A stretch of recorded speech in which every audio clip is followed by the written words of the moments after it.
Alright, welcome back to the channel, guys. This is my second vlog, I believe, and I'm still pretty new to the vlogging thing, and I'm trying a new mic setup. So if you guys don't hear me well or clearly, please let me know and I'll try and fix it for the next one. And obviously when I'm trying to edit this, I'll probably notice it myself. Anyway, yeah, that being said, hopefully you guys can hear me. And I thought in this video I'll keep it short, maybe like 15 minutes or so, 15-20 minutes, because that's my ride, about 20 minutes. And yeah, in this video I was going to talk about why I sold my previous bike, a BMW G310R, and why I got this new Ducati Scrambler, and talk a little bit about this bike as well. So yeah,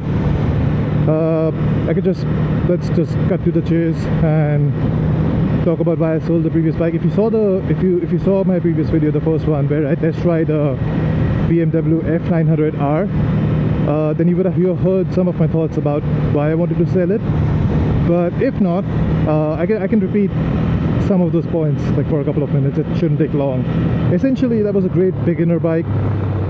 I really loved riding it around here in San Diego. I loved learning on that bike. I rode it for about a year, a little more than a year. And yeah, it's a great beginner bike. I would recommend that bike to anyone. If I could afford two bikes, I would probably still keep it around and like ride it around the city when I could. But yeah, I could only afford one bike, so you know, I had to sell it. And essentially, yeah, the reason was that it's not that I had conquered everything. I conquered the canyons and stuff like that on that bike, and you know, I was ready for a bigger bike. It's not just that. Essentially, for me, it just came down to being able to ride on the freeway a lot more comfortably here in California. I live in San Diego, Southern California, and if you're ever riding the freeways here, you want to go up to LA, you want to go up to Joshua Tree National Park, you want to go up to the Central Coast, even beyond LA, right? You could obviously take the coastal highway and stuff, but there are some portions where it's just better to take the highway, in my opinion, and just get to those nicer parts of the coast faster. And I used to actually take my G310R on the freeway pretty often, but being that it's a 300cc engine, you obviously can't go really fast, or you can, like I used to go like 80-90 miles per hour, but you can't go that fast for extended periods of time, right? Because that's going to be bad for the engine. It's only 300cc, and at 80 miles you don't have any passing power left on that bike, which again, not the bike's fault, that's not what it's meant for. I totally understand that. But for me, I was looking for something that would allow me to do longer freeway travel. And yeah, essentially that's why I test rode the F900R. I was in the market for a new bike. I was looking at a bunch of bikes. The F900R was beautiful, and I probably would have bought it if it was in my budget, but it wasn't. I could have probably found a used F900R, and yeah, used F900R probably could have been in my budget. But regardless, I was not like attached to the bike. It was a great bike, and but you know, I didn't need to have that. I was looking for like all sorts of bikes. I was up on Facebook Marketplace. I was looking for anything like 600cc and above, anything that would be comfortable on the freeways for extended periods of time, if need be, but still be fun to ride around the city, right? So I was looking at a few Kawasaki versus 650s, some Suzukis. I would have loved to have some kind of a Triumph 900cc or thereabouts, like Triumph Bonneville or Triumph Scrambler. Those would have been great, but I didn't really see any. And then I come across this, well, it came down to two bikes. Like I came across this Ducati Scrambler that I'm currently riding, and I came across a Kawasaki Versys 650, actually three bikes, scratch that. And there was also a Triumph Tiger or something 900, I believe. It was a huge bike, used like a adventure bike. And but like I just like messaged the person. I think he hadn't responded back in time, and by the time he responded, I was trying to schedule you know, like a viewing for the bike and maybe test ride it and stuff. And for what I was looking to do, like sometimes go out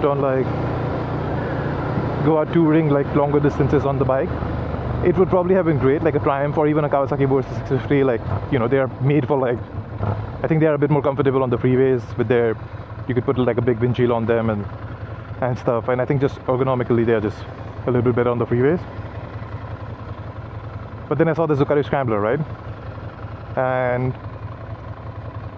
it's not everyone's dream, but I mean, since I was a kid, the first bike brand that I knew of or like heard of through one of my friends, shout out to Shivraj, if he's watching this, he used to own like a small Ducati toy model. I think it was a red color, I forget which model it was, but it was some Ducati, and that's the first bike brand that I've heard of, and I just fell in love with the brand since then, you know. And I knew that someday in the future, when I get into bikes and I start owning bikes, hopefully one day I'll have a Ducati. And it was just never very realistic for me. It was more of a pipe dream because I know Ducati is expensive. I wasn't even out there honestly looking for a Ducati, you know. I was just, like I said, I was looking at all of these like Kawasaki Versus 650 and some of these Triumphs, and yeah, some of these Japanese bikes or some of these Triumphs, which are also a little bit more reasonable, but never a Ducati, because I mean, for starters, they're expensive as is, and then obviously, like, I'd heard like horror stories about like maintaining a Ducati and whatnot. But then I did some more research, and especially after I came across this Scrambler, because I thought, like, I saw it, it was beautiful. I saw this Scrambler and I saw a Monster 696, sorry, I saw this Ducati and I saw a Monster 696. The Monster was red, so I kind of like, that one kind of had my heart a little bit more, but then by the time I was looking at it, that one already got sold. And so I was looking at the Scrambler, and I absolutely loved this one as well, don't get me wrong. And in retrospect, it actually worked out pretty well, because the Monster, I feel like, would have maybe struggled a little bit more on the freeway, but then it would still have been fun to own, don't get me wrong. But the great thing with this Ducati Scrambler is that, yeah, I looked at it, I fell in love with it. I tried to basically just justify to myself, like, hey, I got to own this somehow. And so I looked up like maintenance costs, I looked up the deal that I was getting, and I was getting a really good deal on this.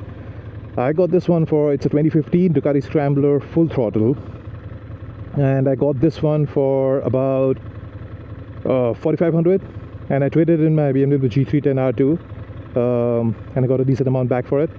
So I ended up paying not that much for this bike, and that's partially how I decided I'll try and justify the maintenance costs on this one. But then I also did a little bit more research on the maintenance costs and how much it'll actually cost, and I realized that unless you have like one of the Ducati, maybe like Street Fighter, or like any of the V2 or V4S ones, I think those cost a lot more.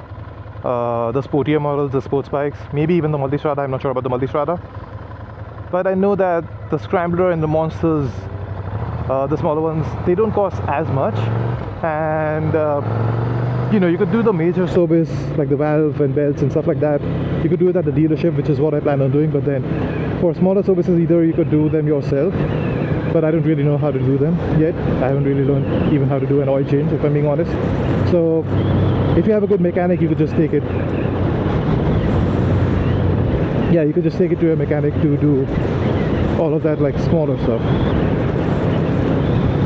Hold on, there's a bit of noise coming here. I'm just trying to figure out what it is.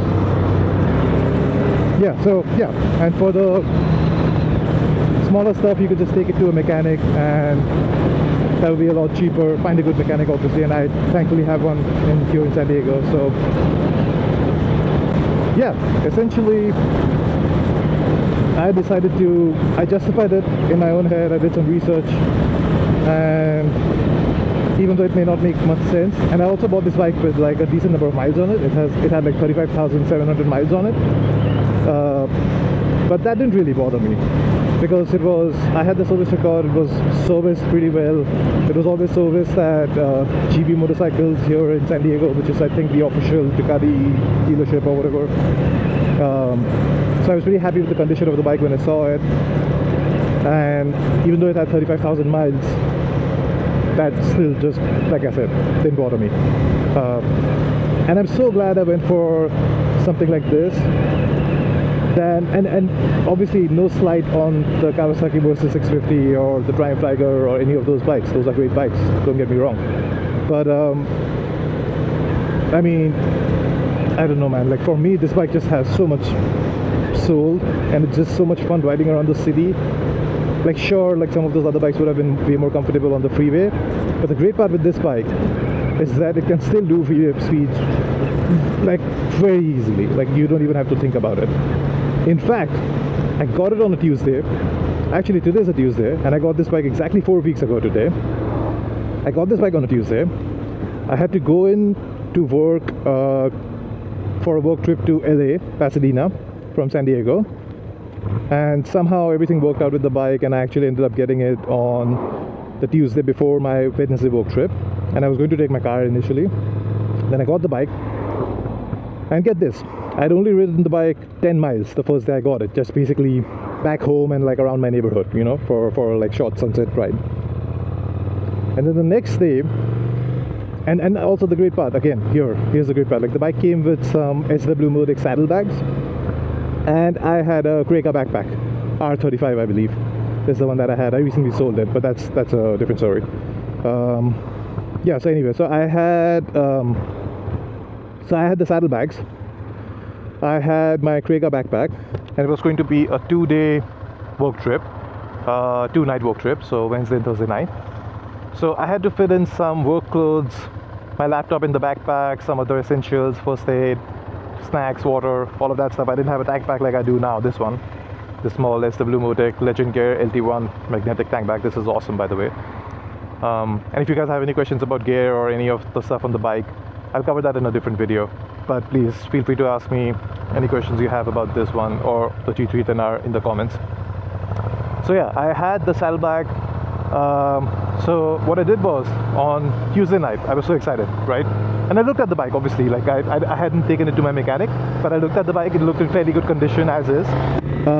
So I was confident that I could ride it if I needed to, like a long distance. Even though a better idea probably would have been to wait it out, go for a longer ride during the weekend just in my local neighborhoods in San Diego, and then later decide go for a longer trip after that, right?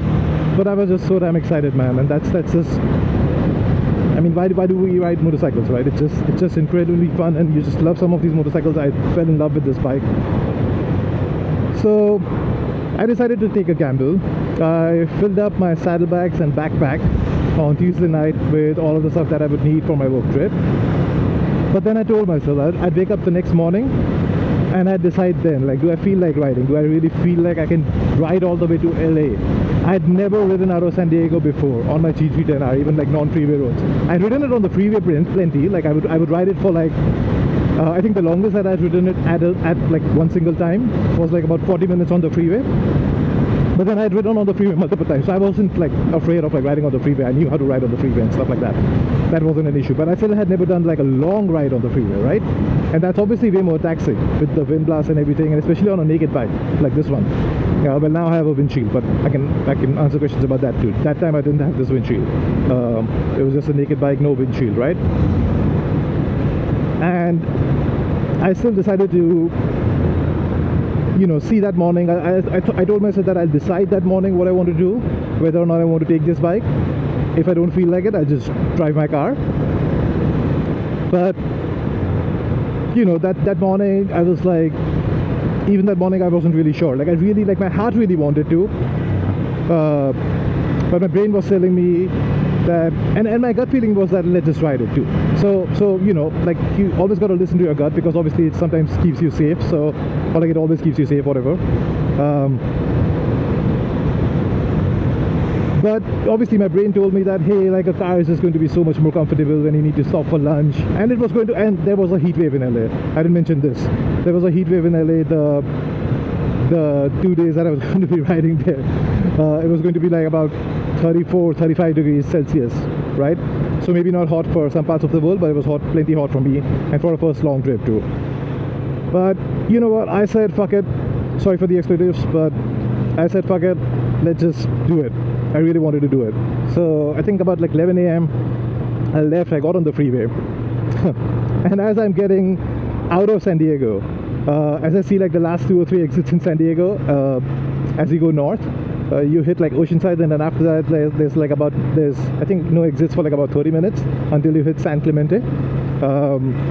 And so I was telling myself when I saw the last 2 or 3 exits, I was struggling so much with the wind. It was like it was a really windy day. That particular day was really windy, way more windy than I was used to. And so I was fighting the wind blast, but the bike had no problems keeping up the speed. I could be the fastest vehicle on the road, but then the wind was so bad that I just moved over to the slowest lane for some periods, and then I would just like shuffle between the slowest and fast lanes, just to avoid getting really fatigued by the wind. So I kept telling myself, hey, let's just tone back, man. Your butt's going to hurt, your back's going to hurt. You're wearing a large backpack, and I was wearing my airbag vest because it was a longer trip, so I didn't want to, and it was a longer trip on the freeway, so I was wearing my Tech Air 5 airbag vest and a Revit jacket that I have over that. So it was all really heavy gear that I was wearing, and then a heavy backpack that I was wearing, and it was hot. So like practically, for all practical purposes, I just should have called it quits and gone back home and then taken my car. But that's the thing with long road trips on a bike. I think it was my first one, but I decided to stick with it. And especially it was tempting to take the exits as I was approaching the last 2 or 3 exits, but then once you're past the last exit on Oceanside, I think after that it just it was a weight off my chest, right? Because I realized, okay, there's no turning back now, because after I do like 30 minutes of San Clemente, if I ride back an hour, I'll be late for work. I had to get to work like by 2 p.m. or something like that. Like I had a meeting at 3 p.m. so I had to get to work, get lunch, stuff like that, right? So yeah, there was no turning back. And once I crossed Oceanside, man, it was so exhilarating. It was so much fun. I didn't even realize I was planning on stopping in Irvine, but I was just in a state of flow. I just kept riding and kept riding and kept riding, and I think I rode like about 2 hours non-stop, and I was like, and then when I stopped for gas and just to obviously just spread my legs and stuff, like just stretch my legs, sorry. Spread my legs, oops, that's a blooper. But yeah, so just to stretch my legs and stuff, I stopped for gas, and then I looked it up on Google, and I saw that, hey, I was only like about 30 minutes without traffic to Pasadena, but obviously it's LA, so at that time the traffic was starting to pile up, so it was actually 50 minutes, but still, I didn't realize I would be that far. I thought I would take a break at like the halfway point, but I almost reached LA, and then like, yeah, the next part of the ride, after I took a break, I had a banana, I had some Gatorade. Next part of the bike ride was pretty smooth. I reached Pasadena. I rode there on Thursday night, even in LA, went to downtown LA to meet up with one of my cousins who lives in LA, had dinner with her and her husband, and so that was great. And oh, by the way, here's where I'm going tonight. There's a Ducati bike night event in Solana Beach, and since I feel really awkward like filming, I probably will stop filming there, but I may add like a few photos later for you guys to see. But yeah, so yeah, just to finish that story up, and then I rode on Thursday night in LA. It was beautiful. I rode like the freeways on LA at night at like 9 or 10 p.m. to go to dinner and get back, and there was no traffic. It was blissful. It was, I think, a full moon night. It was beautiful. And then on Friday after work, I waited for traffic to die down a little, but it did not. So, oh, never mind. I don't know if I could take a U-turn here or not. Oh, I could have taken a left turn actually. Never mind. But sorry. Yeah, as I was saying, so I was waiting for traffic to die down on Friday around 4 p.m.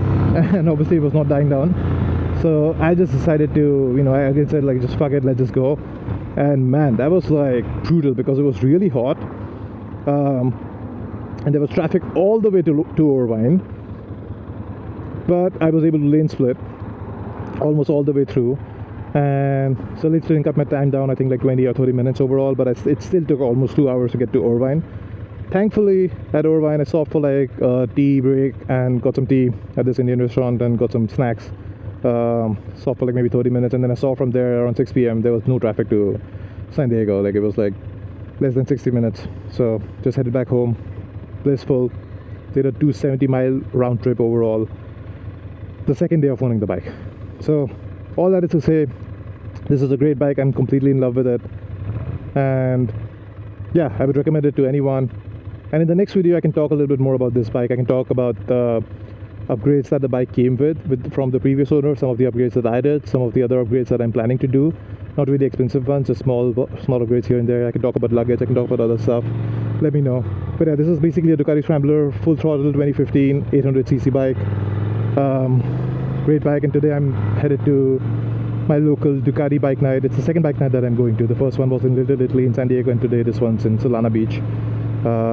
So yeah, I'm headed here, and I'm probably going to stop recording now because I feel awkward recording in front of other people at this point. Maybe with time I'll get a little bit more comfortable with that, we'll see. But if not, yeah, I'll try and post some photos and stuff from the event here. If you guys have any questions about the Scrambler, let me know. But yeah, that's it for this video.